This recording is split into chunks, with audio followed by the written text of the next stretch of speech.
Our economy is growing again, and this growth is gathering pace. While we have experienced 4 consecutive quarters of GDP growth, we know that it has to grow much higher and much faster to meet our social and economic challenges. We have achieved 2 consecutive primary budget surpluses. Our credit rating has improved. Interest rates are coming down, and inflation is at its lowest level in 20 years. We are on a clear path of stabilizing our national debt. The rand has strengthened against the dollar. The Johannesburg Stock Exchange, the largest stock exchange on the African continent, has performed exceptionally well over the past year. This growth reflects broader economic recovery, investor confidence, and increasing interest in South Africa's economy and equities. Our borrowing costs have been declining.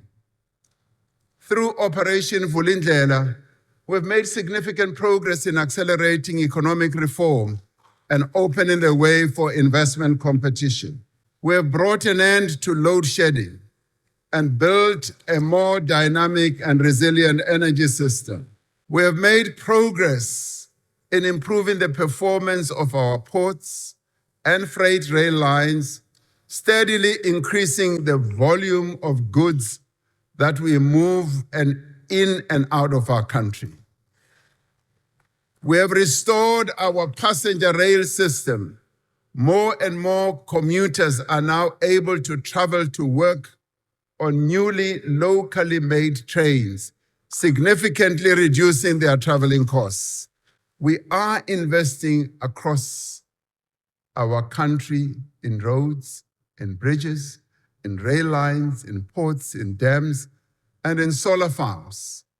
We have created over 2.5 million opportunities through the presidential employment stimulus, mainly for young people and women. The expanded works program and community work program continue to offer job opportunities to many throughout the country. Last year, we saw the highest matric pass rate in our history, with more than two-thirds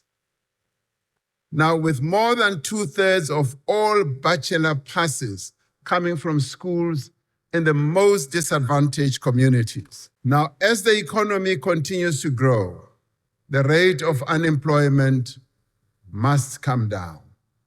By expanding our social protection system through the SRD grant, we have reduced the number of people living in food poverty. We are strengthening our anti-corruption laws.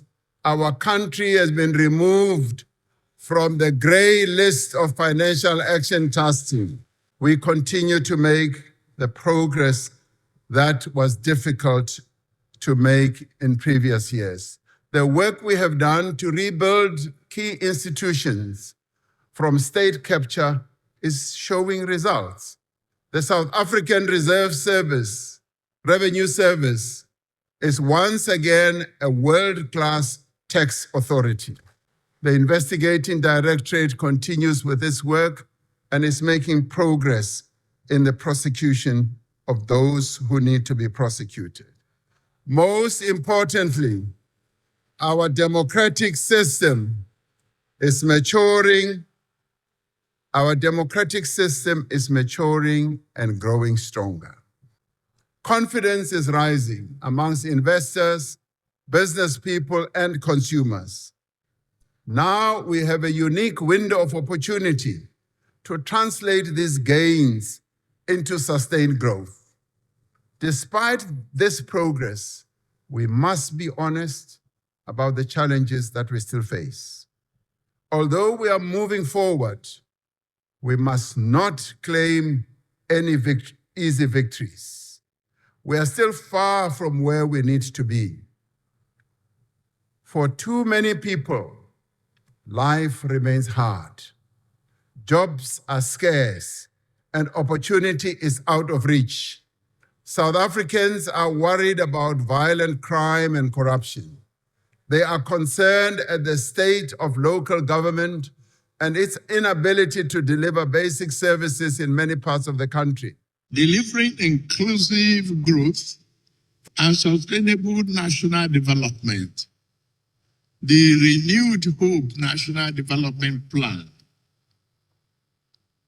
2026 to 2030 speak directly to our national aspirations. It reflects our resolve to move from recovery to transformation and from narrow growth to one that is inclusive, resilient, and sustainable. Yet, Nigeria stands at a defining crossroad. We face inherent structural challenges, including macroeconomic imbalances, infrastructural deficits, unemployment, poverty, climate vulnerabilities, and limited physical space. Yet, our people possess the resilience, creativity, and determination to overcome these realities. Since the inception of this administration, we have undertaken bold and necessary reforms to stabilize the economy, restore confidence, and lay the foundation for long-term growth. These reforms are instruments for delivering prosperity, dignity, and opportunity to all Nigerians. I must say again at this juncture, the monetary policy that we've embarked on since the reforms has yielded positive results and it's been recognized and rewarded. Thank you, Mr. Governor of Zambia. We have recorded notable achievements that reflect our commitment to cooperative federalism. We have strengthened the macroeconomic stability through improved revenue performance, stronger public financial management, and enhanced physical coordination. Fourth, we have prioritized infrastructural development across the transportation, power, digital connectivity, housing, and irrigation as a catalyst for inclusive growth.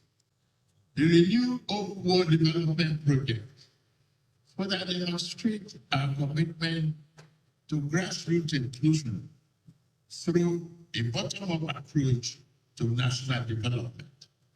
Hello, this is Global Business Insights, where we look at the world from a business perspective and bring you news, views, and analysis that helps to bring you up to date on the context. South Africa and Nigeria are implementing reforms to promote inclusive, faster growth to tackle poverty and improve living standards. Each country's reform path depends on its unique context, making direct comparisons challenging.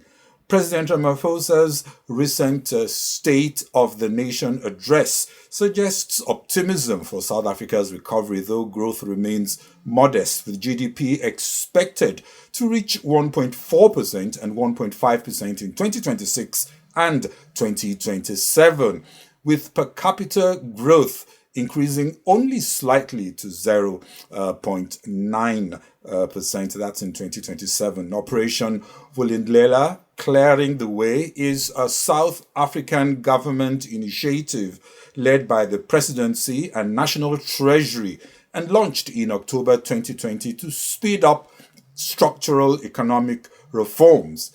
At the National Economic Council conference, President Tinubu took a victory lap on Nigeria's improved macroeconomic stability. The country is projected to grow 4.4% in 2026, driven by reforms and higher oil production. though GDP per capita growth remains more modest. Growth needs to be faster, and South Africa and Nigeria do share a lot of issues like crime, corruption, insecurity, and fiscal leakages, and both seek growth drivers to tackle inequality, unemployment, and poverty.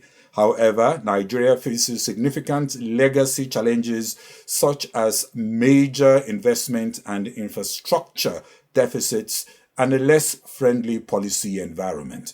Nigeria's economy also relies heavily on oil and gas, while South Africa has more developed economic and welfare institutions and is more diversified and efficient, with GDP per capita over 5 times that of Nigeria.